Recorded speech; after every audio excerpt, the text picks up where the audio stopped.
안녕하세요. 제이로드입니다. 오늘은 계약서를 진행하는 방법에 대해서 가르쳐 드리는 시간이죠. 오늘 내용은 다소 초보자 분들을 위해서 진행하는 내용이니까 혹시나 내가 초보자가 아닌 것 같아, 계약 진행 나 잘하는 것 같아 라고 생각하시는 분들은 영상을 나가주셔도 좋습니다. 그러나 내가 조금 미흡한 것 같아, 아니면 잘 몰라 라고 생각하시는 분들은 오늘 영상 내용이 좀 도움이 되실 거예요. 오늘 가르쳐드릴 내용은 총 3가지입니다. 첫 번째는 계약서를 진행하는 방법에 대해서 가르쳐드리고, 두 번째로는 확인 설명서를 진행하는 방법, 마지막 세 번째로는 추가 서류나 공부 서류 진행하는 방법에 대해서 가르쳐드릴 거예요. 이 3가지 내용에 대해서 어떤 주제로 진행을 할 거냐면은 가장 많은 계약이 있는 주거용 임대차 계약으로 진행을 할 겁니다. 두 번째로 제가 한 1년에 한 계약을 한 200건에서 300건 정도 진행하는 것 같아요. 그 정도의 계약을 진행하면서 생긴 노하우가 있거든요. 그 노하우 중에 한두 가지를 영상 말미에 팁으로 드릴 거니까 그것까지 꼭 시청하고 마무리 지어주셨으면 감사하겠습니다. 자, 일단 우리가 계약을 진행을 할 때 준비해야 되는 내용들이 있어요. 총 5가지를 준비해야 되는데요. 내용은 첫 번째는 당연히 계약서를 준비하셔야겠죠. 두 번째는 확인 설명서 준비하셔야 되고요. 세 번째는 개인정보 활용 동의서 준비하시고, 네 번째는 각종 공부 서류 준비하시고, 마지막 5번째로 추가 서류, 영수증 같은 거 준비하시면 되세요. 이 5가지 내용을 전부 다 이 영상에 다 녹여서 설명 진행하는 방법 보여드릴 거니까 브리핑 어떻게 하는지 영상에서 확인하시죠. 우리가 일단 계약을 진행하려면 임대인이 있고 임차인이 있죠. 그리고 가운데 저희 중개사가 있습니다. 이렇게 계약을 진행을 할 때 저는 가장 먼저 임차인한테 공부상 서류를 설명해 주는 편이에요. 저희가 임대차 계약 진행하는 주거용일 경우에는 가장 먼저 확인시켜 주는 서류가 뭐죠? 그렇죠. 등기부 등본입니다. 등기부 등본 바로 화면 보면서 설명해 드릴게요. 자, 해당되는 부동산에 대한 등기부 등본입니다. 열람 일자를 보시면은 2023년 11월 29일 오늘 날짜로 뗀 거고요. 계약일이고, 서울특별시 강남구 역삼동 690-14번지 제4층 403호에 대한 집합 건축물로 되어 있고요. 표제부는 2가지로 나눠져 있는데 1동 건물의 표시와 전유부분 건물의 표시가 있지만, 임대차 계약에서 확인해야 되는 것은 바로 대지권 등기가 되어 있는지를 확인하는데 잘 되어 있네요. 두 번째로 확인해야 되는 게 별도 등기가 있으면은 토지 등기를 다시 떼서 권리 분석을 해야 되지만, 별도 등기가 현재 등기부 등본상으로 봤을 때는 딱 말소가 되어 있어서 별도 등기는 없는 걸로 확인이 되었습니다. 그 다음으로 이제 갑구에 대한 부분이 소유권에 관한 사항인데요. 소유권이 소유자가 제이로드라고 할게요. 제이로드의 소유로 되어 있네요. 다음에 을구를 봤을 때 소유권 이외에 관한 권리에 관한 사항으로 기록사항은 따로 없어서 건물의 융자는 없도록 하겠습니다. 이렇게 건물 등기부 등본을 보니까 특이사항은 없으니까 공부사항 내용은 특이사항이 없을 것 같고요. 다음으로 확인하셔야 되는 게 건축물 대장이죠. 건축물 대장에는 집합 건축물은 표제부와 그리고 전유 부분, 이렇게 2가지로 나눠져 있고요. 표제부는 건물의 전체에 관한 표시예요. 강남구 역삼동 690-14번지에 대한 건물에 관한 사항이 층별로 어떻게 나눠져 있는지 확인을 할 수 있고요. 그 다음에 우리가 계약을 하는 호수는 403호잖아요. 그래서 강남구 역삼동 690-14번지 403호에 대한 전유 부분, 해당 호수를 얘기하는 거예요. 해당 호수의 용도는 단지형 다세대 주택으로 되어 있고요. 면적은 이러하고 제이로드의 소유로 되어 있습니다. 건축물 대장상에 혹시나 위반 사항이 있게 되면은 여기 옆에 위반 건축물이라는 글이 써 있습니다. 이 위반 건축물이라는 내용이 없기 때문에 계약을 진행하시는데 문제 없을 것 같고, 혹시 전세자금 대출을 진행하셔야 된다라고 하면은 전세자금 대출도 잘 나올 것 같습니다. 융자도 없으니까요. 다음으로 토지 대장에 대한 부분은 그닥 확인해야 될 부분은 없고요. 집합 건축물이기 때문에 그냥 현재 개별 공시지가가 782만 원이다 라는 거, 그리고 해당되는 호수의 공동주택 공시가격이라고 해서 현재 지금 690-14번지 403호에 대한 공시가격이고요. 2023년 1월 1일 기준으로 1억 1,600만 원으로 인정이 되고 있어요. 우리가 보증보험을 들 때에는 이 공시가격의 126% 이내에 들어와야 되니까 보증보험 가입도 문제가 없을 것 같습니다.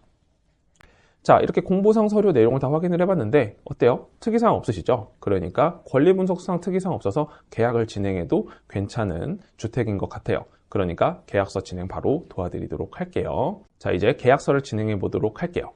계약서는 총 두 가지로 나눠져 있습니다. 첫 번째는 일반 계약서가 있고요. 두 번째는 임대사업자, 주택임대사업자 되어 있는 표준임대차 계약서 양식이 있는데, 이 표준임대차 계약서 양식은 제가 영상 마지막 쪽에 가르쳐 드리도록 하고, 첫 번째로 일반 계약서를 어떻게 진행하는지부터 보여드리도록 할게요.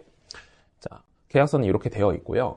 해당되는 부동산은 다세대 주택이고요. 저희가 월세 계약을 진행할 겁니다. 소재지는 서울특별시 강남구 원주로 100길 14-4에 역삼동이고 403호에 대한 임대차 계약 들어가는 거예요. 토지랑 건물에 관한 사항은 아까 보여드렸던 건축물 대장과 토지 대장 그리고 등기부등본상을 기준으로 작성을 해 놓은 거고요. 임대할 부분은 제4층, 제403호 전부에 대해서 임대차 계약 들어가실 거고, 계약의 내용을 보시면 보증금은 2천만 원이고 계약금은 200만 원, 잔금은 1,800만 원이 되시고, 그거는 23년 12월 26일 날 입주하시는 날 지급해 주시면 되세요. 다음으로 차임은 80만 원인데요. 해당되는 내용도 입주하시는 날 기준으로 26일 날짜 기준으로 선물로 지급해 주시면 되세요. 다음으로 계약의 존속기간은요. 2023년 12월 26일부터 2025년 12월 26일까지 총 2년 계약기간으로 들어가는 거고요.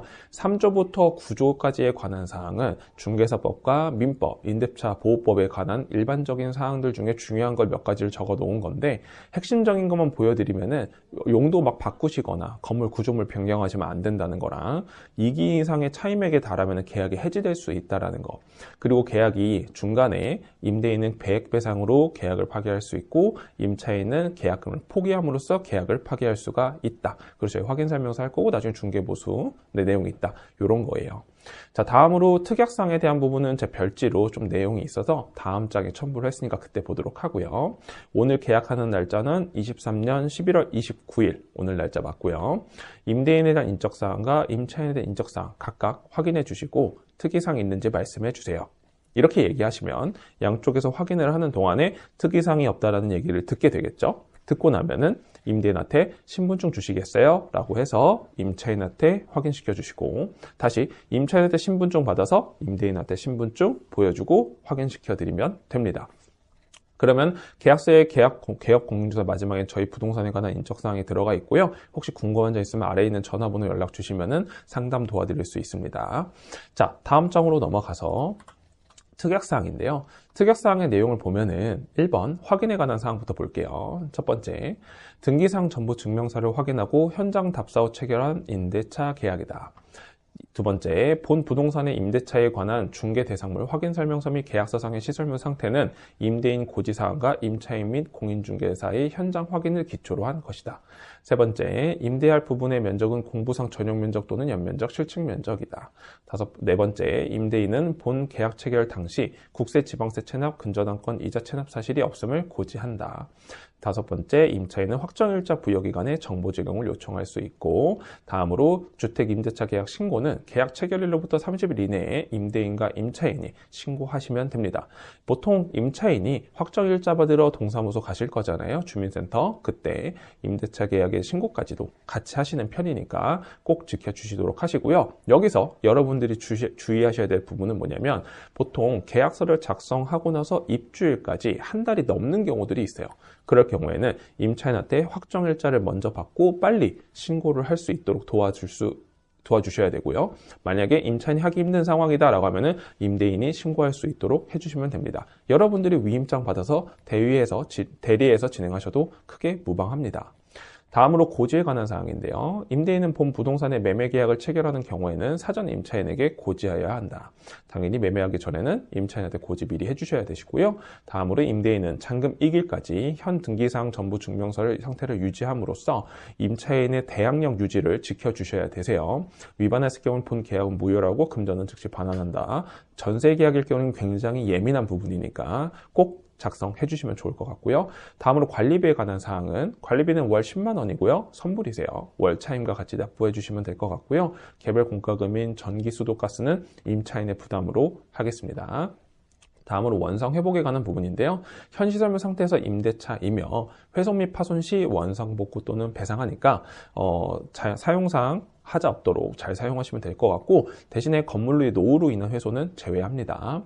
다음으로 주차에 관한 사항은 주차가 한 대는 가능한데 지정 주차는 아니고 선착순 주차입니다. 이거 같은 경우에는 다세대 빌라의 경우에는 흔히 많이 들어가는 조항인데요. 일반적으로 다세대 빌라는 주차장 대수가 한 세대당 한 대가 나오지 않기 때문에 있는 일이에요. 요거 같은 경우에도 혹시 꼭 작성해 줄 수 있으면 해주세요. 주차로 문제 삼으면 정말 힘들어지거든요.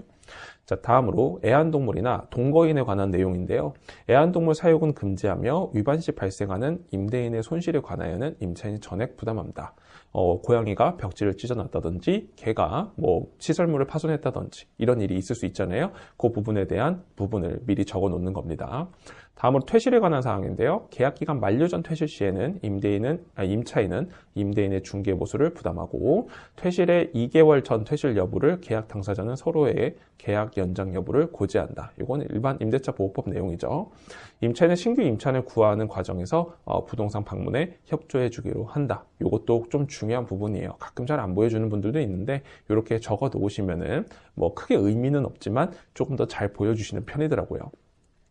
다음으로 대출에 관한 사항인데요. 보증금에 대해서 대출을 진행하는 경우들이 있죠. 임대인은 임차인의 전세자금 대출에 동의하며 적극 협조한다. 오타가 났네요. 임차인의 전세자금 대출에 동의하며 적극 협조한다.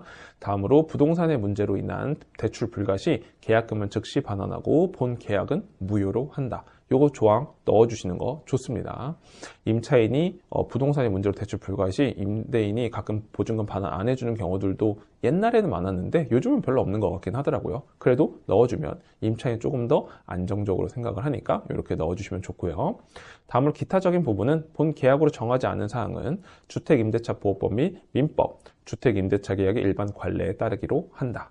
다음으로 개인정보에 대한 부분은 저희 부동산에서 개인정보 수집한다는 내용이니까 동의해 주시면 감사할 것 같고, 다음에 11번째로 계좌번호에 관한 사항인데요. 보증금, 잔금, 그리고 차임, 관리비, 입금할 계좌번호 작성해 주시면 되고, 앞으로 이 계좌로 넣어 주시면 되세요. 자, 이렇게 계약서 진행 마무리 되었고요. 특이사항 없으면 조금 이따 서명 날인하도록 할게요. 이렇게 마무리하시면 됩니다. 어때요? 계약서 진행 별로 어렵지는 않으시죠? 그래서 이게 끝나고 나면은 바로 사인을 서명 날인은 받는 게 아니라 다음으로 바로 확인 설명서를 설명해 드리면 되세요. 확인 설명서는 확인 설명서 설명해 드릴게요. 확인 설명서는 임차인한테 설명해야 될 의무가 있고 임대인분은 참고만 하시고 같이 보시면 될 것 같으세요. 중개대상무 확인 설명서고요. 1화는 주거용 건축물에 관한 사항이고, 해당되는 주택은 집합 건축물이기 때문에 공동주택으로 체크가 되어 있고 임대차 계약입니다. 확인 설명 자료로서 근거 자료가 등기이상 증명서, 토지대장, 건축물대장, 서로 신분증 여부 확인시켜 드렸죠? 네. 그리고 나머지 사항은 그냥 읽어보시고요. 개업 공인중개사가 기본적으로 확인해야 될 사항이 있는데, 대상 건물의 표시는 서울특별시 강남구 언주로 100길 14-4의 역삼동 403호에 대한 부분이고, 나머지 부분은 공부상에 있는 내용 그대로인데 체크해야 될 사항의 용도가 실제 용도가 주거용인지 체크해서 확인해 주셔야 되고, 다음으로 건물의 위반사항 여부가 있으면 대출이 안 나오니까 위반사항이 없다라는 거 확인시켜 드렸고요. 권리관계로 봤을 때 등기부등본, 그러니까 등기상 전부 증명서에 기재되어 있는 소유권자, 제1호도 소유로 되어 있으시고요. 토지 건축물 다 같은 소유이고요. 소유권 이외에 관한 권리 관한 사항은 토지 건축물에 대한 기록 사항은 따로 없었어요. 그러니까 융자는 따로 없었다라는 부분이고, 해당되는 주택은 임대사업자 가입되는 주택이 아니기 때문에 해당 사항 없음 체크했고요. 계약갱신 요구권은 최초 계약이니까 해당 사항 없고, 다가구 주택도 아니니까 해당 사항 없어서 체크했습니다. 해당 사항 없음에. 다음으로 토지 이용 계획, 공법상 이용 거래 및 거래 규제에 관한 사항, 이런 내용은 임대차 계약 원래 생략이 가능한데 이거는 각자 중개사 하시는 분들 중에 쓰고 싶으면 쓰셔도 돼요. 토지 이용 계획 확인은 떼셔서 적으시면 되시거든요. 원하시면 적으시면 되십니다. 자, 다음으로 넘어가서 두 번째 장에 입지적인 조건이에요. 도로와의 관계, 대중교통, 주차장, 교육시설, 판매 의료시설, 이런 것들이 있는데 그냥 보시면은 다 같아요. 네이버 지도에 있는 거 보고 작성을 한 거예요. 자, 관리에 관한 사항은 경비실은 없고요. 관리 주체는 위탁관리가 있습니다. 위탁관리라고 해서 건물 관리업체가 따로 있으니까 그 관리업체 전화번호 제가 계약 끝나고 알려드리도록 할게요. 혹시 필요한 거 있으면 그쪽에 연락해서 물어보시면 되세요. 다음은 주변의 비선호시설, 폐차장이라든지 동물 사육장, 기타 등등 이런 것들이 있잖아요. 그런 것들은 주변에 없고요. 거래 예정 금액은 보증금 2천만 원에 월세 80만 원짜리 임대차 계약이고요. 개별 공시지가 공시가격 아까 확인시켜드렸던 내용 그대로고 취득시는 취득세 우리 취득하는 거 아니잖아요. 그러니까 해당 사항 없고요. 다음으로 계약공증사가 세부적으로 확인해야 될 사항이라고 해서 실제 권리관계 또는 공시되지 않은 물건의 권리사항이라고 하는데 다가구주택인 여부에는 여기다가 선순위 임차 보증금 내역을 꼭 작성을 해주셔야 되시고요. 요즘에 그 법이 바뀌어가지고 10월 달에 바뀌었죠. 1번 임차인은 확정일자 부여기관에 정보 제공을 요청할 수 있고 임대인이 납부하지 아니한 국세 및 지방세의 열람을 신청할 수 있음을 설명하였음. 요거 아까 계약서 특약상에도 들어가 있는 부분이었는데 한 번 더 작성을 했습니다. 다음은 내부 시설물에 대한 상태인데요. 수도, 전기, 가스, 소방, 승강기 여부 이런 것들인데요. 요거 유관상으로 받고 현실적으로 저희가 방문해서 봤을 때 있었던 내용인데 전부 다 정상적으로 작동되는 상태에서 계약이고요. 혹시 여기서 잘못된 부분이 있으면은 잘못된 부분이 있다라고 체크해주고 내용에 대해서 작성해 주셔야 되세요. 확인 설명 의무 위반이 될 수도 있습니다. 그리고 그 밖의 시설물의 내용에 대해서는 뭐 보통 옵션 사항 같은 거나 외부에 대한 공용 부분에 대한 사용할 수 있는 그런 부분을 적어 주시는데 저는 보통 공란으로 비워놓는 편입니다. 자, 다음 장으로 넘어가서 바닥면, 벽면, 도배 상태인데요. 주관적인 부분이어서 보통이라고 체크를 했고 균열이나 누수는 없습니다. 환경적인 조건으로 봤을 때 일조량, 소음량, 진동 전부 다 저는 주관적인 부분이어서 보통이라고 체크를 해두긴 했는데 상황에 따라서 풍부함, 불충분, 깨끗함, 도배 필요 할 수도 있으니까 그건 맞춰서 작성해 주시면 될 것 같습니다. 중개보수 등에 관한 사항에 중개보수 및 실비와 금액과 산출 내역에 대한 부분은 아래에 있는 중개보수, 계약일로부터 잔금 지급일까지 지급해 주시면 되는데 보통 잔금일로 주니까 잔금일로 주시면 되세요. 그리고 계약일자 2023년 11월 29일 맞고요. 임대인과 임차인의 인적사항 서로 한 번 더 확인해 주세요. 이렇게 마무리하시면 됩니다. 확인 설명 진행하는 거 별로 어렵지 않으시죠? 그냥 처음부터 끝까지 싹 다 읽으시면 됩니다. 이렇게 다 하고 나면은 확인설명서까지 끝났어요. 그러면은 계약서와 확인설명서를 토대로 임대인한테 주면서 임차인한테는 그럼 아까 적어드렸던 계좌번호로 임대인에게 계약금 송금해 주시면 되겠습니다. 그 찰나에 임대인한테는 계약서랑 확인설명서에 서명 또는 날인을 받으시면 되세요. 그래서 서명 또는 날인 다 받고 있는 동안 당연히 계좌 이체가 되었겠죠. 된 다음에 임차인한테 서명 또는 날인을 받고 저희 부동산에서는 서명 및 날인을 진행해 주시면 되고요. 그리고 나서 돈을 입금했으니까 계약금에 대한 영수증을 작성해야겠죠. 계약금에 대한 영수증이고요. 200만 원이고요. 계약 부동산에 대한 표시 그리고 월세 계약금이고 발행인 임대인에 대한 인적사항 들어가 있습니다. 이것도 29일인데 28일로 나와 있네요. 아무튼 이렇게 나와 있고요. 위역의 표면에는 인이 있는데 인에다가 도장 찍고 아니면 서명하셔도 되고요. 여기 밑에도 서명을 하고요. 요게 가운데 선 하나 보이시죠? 요 선에다가 간인하셔가지고 잘라주셔야 돼요. 원래는 안 해도 되는데 그게 은행에서 가끔 요구할 때가 있어가지고 작성해 주시는 게 낫습니다. 그리고 조심하셔야 되는 부분은 지급인용, 여기 위에 있죠? 위에 있는 거를 임차인 주시고 발행인용, 요거를 임대인 주셔야 돼요. 요것만 헷갈리지 않으시면 됩니다. 자, 그리고 저는 잔금 영수증도 미리 받아놓는 편이에요. 월세 보증금에 대한 잔금 영수증이고 요거는 입주하는 날 기준으로 날짜를 바꿔주셔야 돼요. 저희가 아까 12월 26일이었으니까 12월 26일로 바꿔서 잔금 도장을 미리 받아놓고 요거는 저희가 갖고 있다가 입주하시는 날 어차피 방문하잖아요. 그때 위에 있는 거는 임차인 주고 밑에 있는 거는 임대인을 줍니다. 다시 도장 찍기는 귀찮으니까요. 이해되셨죠? 네. 이렇게 하면은 그 다음으로는 저희가 개인정보 활용 동의서 서명을 받고 진행을 합니다. 자, 여기까지가 계약을 진행하는 일반적인 과정이었어요. 근데 제가 아까 아직 빠뜨린 게 하나 있었죠? 바로 표준 임대차 계약서인데요. 임대인이 주택임대사업자에 가입이 되어 있는 경우에는 표준 임대차 계약서라는 6장짜리 계약서를 진행을 해주셔야 돼요. 그게 어떻게 진행하는지 바로 보여드릴게요. 이게 표준 임대차 계약서 양식의 첫 번째 장인데요. 오른쪽 위에 보시면은 6쪽 중 1쪽이라 되어 있죠. 다른 건 없어요. 계약서의 내용을 굉장히 길게 풀어놨다라고 생각하시면 좀 편하실 것 같아요. 계약 일자가 2024년 11월 29일 맞고요. 임대사업자에 대한 임대인 인적사항을 적어주시면 됩니다. 이름, 주소, 주민번호, 전화번호, 그리고 임대사업자는 등록번호가 있거든요. 그 내용 여기다 작성해 주시면 되세요. 임차인에 대한 인적사항 동일하게 적어주시고 계약공증서 인적사항 적혀져 있는데 서로 확인하는 절차는 동일합니다. 먼저 각자한테 틀린 거 있는지 확인하고 그 다음에 서로 신분증 대조해서 확인시켜 주시면 되세요.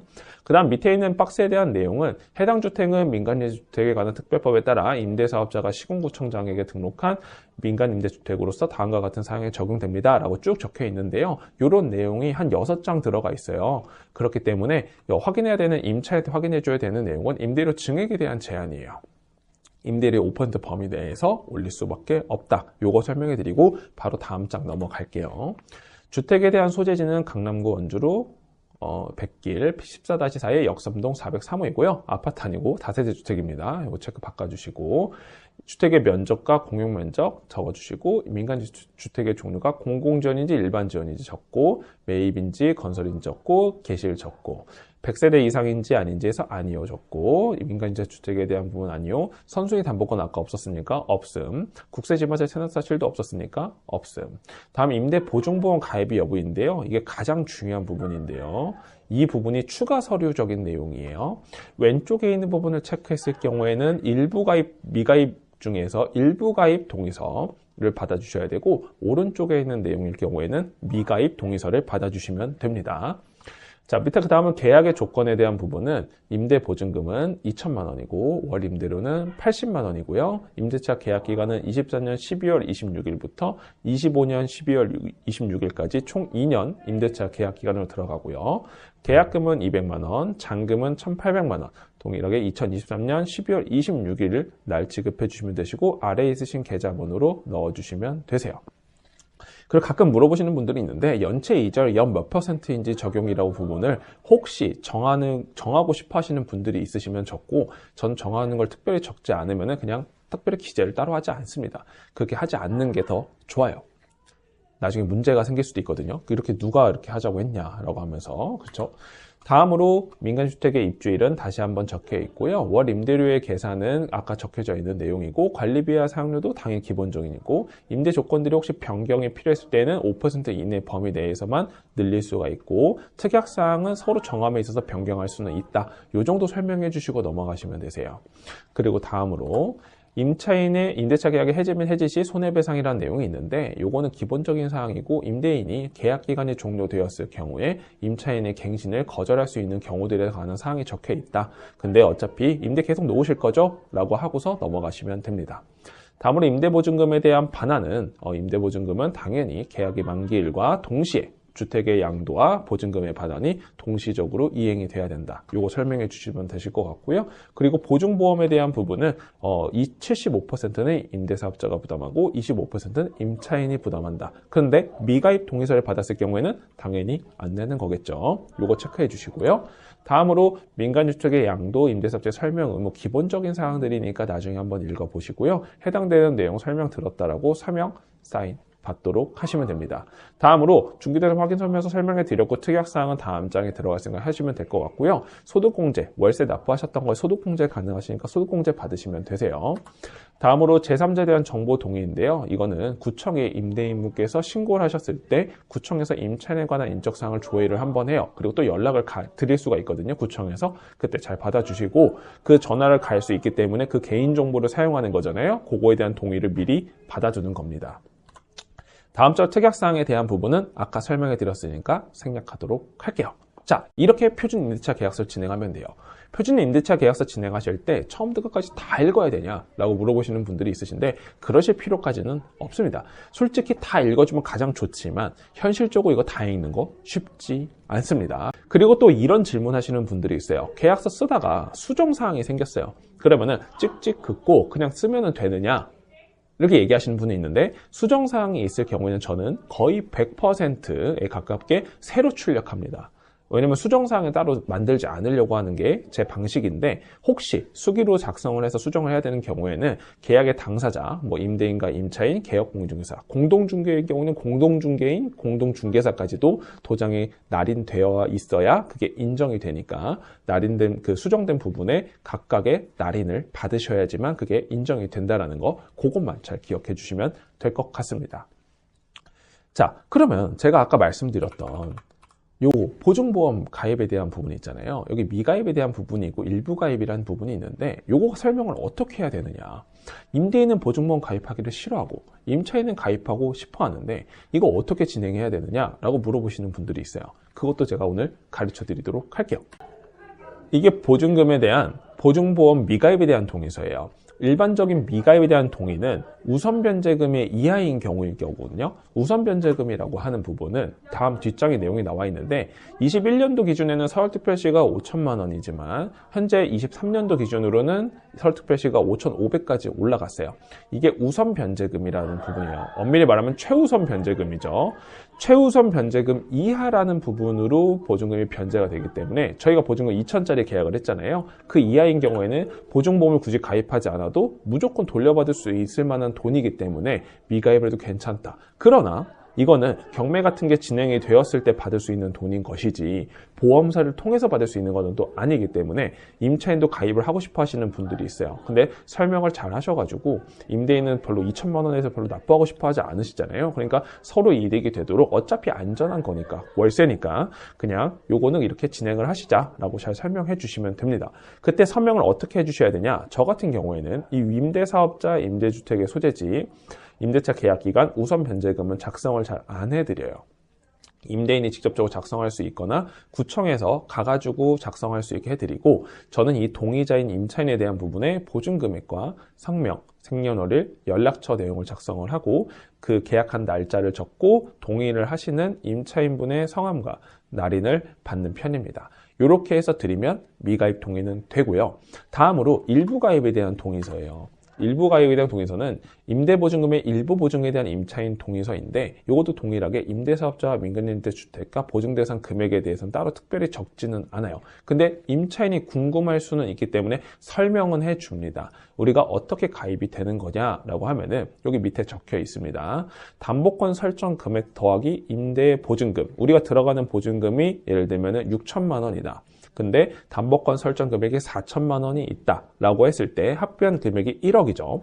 거기서 주택 가격의 60%를 빼는데, 주택 가격의 60%가 원래 주택 가격이 1억이라고 치면은 60%는 6천만 원이 되겠죠. 그러니까 1억에서 6천만 원을 빼면은 4천만 원이 남으니까 이 4천만 원에 대해서만 보증보험을 가입해 준다라고 보시면은 될 것 같습니다.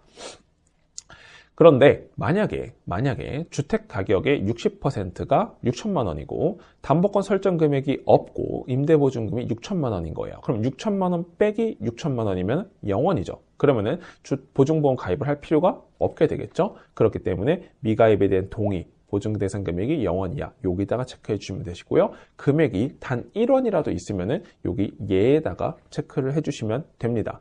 이때 설명해 주실 때 임차인한테 원래 임대인이 보증보험 가입의 의무가 있는데, 임대인이 보증금에 대한 부분이 안전하다고 판단되는 그 범위가 나라에서 봤을 때 60% 정도면은 좀 안전하다라고 판단을 한다. 그렇기 때문에 왜 그 60%라고 하냐. 나중에 경매를 넘어간다 하더라도 유찰이 돼서 경매가 넘어갔을 때 그 금액이 정해져 있고 계속해서 금액이 깎여서 나중에 낙찰 받을 거 아니에요. 경매라는 게 그런 거니까. 그때 보통 60%까지는 변제가 되니까 그 60%까지는 경매로 해서 배당을 받으시고 나머지 금액에 대한 부분에 대해서는 보증사에서 받으시는 걸로 하는 거다. 이렇게 설명을 해주시면 되세요. 물론 이것도 싫어하는 분들이 있죠. 그때는 여러분들이 알아서 상황에 맞춰 잘 설명해 주시면 되시는데요. 처음부터 계약의 조건 자체를 보증보험 미가입 조건이라는 거를 구두상 설명하시는 게 가장 좋고요. 그게 아니라면은 계약서 자리에서 잘 협의를 이끌어내서 진행해 주시면 될 것 같습니다. 해당되는 내용 설명할 때 이 내용 다 읽으실 필요는 없는데, 해당되는 내용을 요약해서 말씀드리면은 임대인은 보증보험 가입의 의무가 있고 주택 가격의 60% 이하의 금액에 대해서, 이상의 금액에 대해서만 보증보험 가입을 할 거고, 그리고 보증보험 가입된 금액에 금액에 대해서만 보증서에서 보증금이 나간다, 보험금이 나간다. 요거에 대한 동의니까 일반적인 예 체크하시고, 아까 말씀드렸던 그 대상 금액이 0원이면은 미가입에 대해만 체크해 주시고 날짜 쓰시고 서명, 날인 받으면 되도록 하겠습니다. 자, 요렇게까지 다 챙겨서 주면은 계약서 진행은 끝납니다. 아유, 영상 내용이 너무 길어졌네요. 그렇죠? 그런데 제가 꿀팁을 또 안 드릴 수가 없죠. 어떤 꿀팁이냐? 계약서를 진행할 때 있어서 임대인과 임차인이 말을 많이 섞게 만들면 안 됩니다. 최대한 짧게 만나고 최소한의 대화만 나눌 수 있게 해주시는 게 좋아요. 일반적인 보편적인 상황에서는 크게 문제될 건 없는데 가끔가다 임대인이 자기 집을 금태 두른 거라고 생각하는 경우들도 있고요. 가끔은 임차인이 너무 까탈스럽게 뭔가를 요구하는 경우들도 있습니다. 그럴 경우에 너무 많은 얘기를 서로 당사자들끼리 얘기하면은 상대방을 위하는 그런 대화를 하시면 상관없지만 가끔 기분 나빠서 막 뱉을 때가 있어요. 그러면 기분 나빠서 계약을 갑자기 파기하는 경우들이 생깁니다. 아직 설명 안 했으니까 그냥 갑자기 가버리는 거예요. 그러면 우리 전화 상담도 하고 미팅도 하고 계약까지 오느라고 엄청 고생했잖아요. 근데 계약서 쓰는 당일날 파기나면 기분이 별로 안 좋죠. 그러니까 최대한 임대인과 임차인을 많이 붙여놓지 말고 많이 얘기하지 않게 해놓는 게 중개사 입장에서 훨씬 좋고요. 두 번째로 하셔야 되는 팁은 뭐냐면 양쪽에서 대화하는 내용이 무조건 중개사를 통해서 전달될 수 있도록 해주셔야 돼요. 중개사를 통하지 않게 되면은 기본적으로 필터가 안 돼요. 양쪽에서 우리는 계약을 성사시키기 위해서 일을 하잖아요. 근데 직접적으로 전달을 하면은 하던지 말던지가 나옵니다. 우리는 무조건 하던지인데 얘네는 하던지 말던지가 나오게 되는 순간 안 하는 게 돼버리는 상황이 생겨요. 그러니까 나를 통해서 얘기를 나오게 만들고 뭔가 감정이 격해질 것 같다라고 하면 이건 저의 노하우이기도 한데요. 우선 자리를 피하게 만듭니다. 임대인과 임차인을 일단은 떨어뜨려 놔요.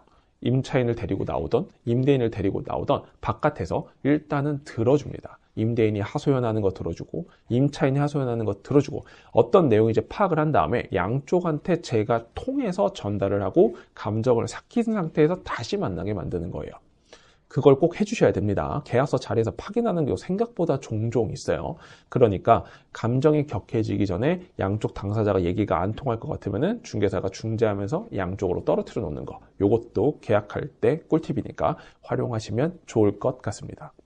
자, 이상으로 오늘 계약서 진행하는 방법에서 전부 알려드렸습니다. 아파트도 크게 다를 거 없고요. 다가구주택, 다세대 주택 전부 다 다를 거 크게 없으니까 오피스텔도 비슷해요.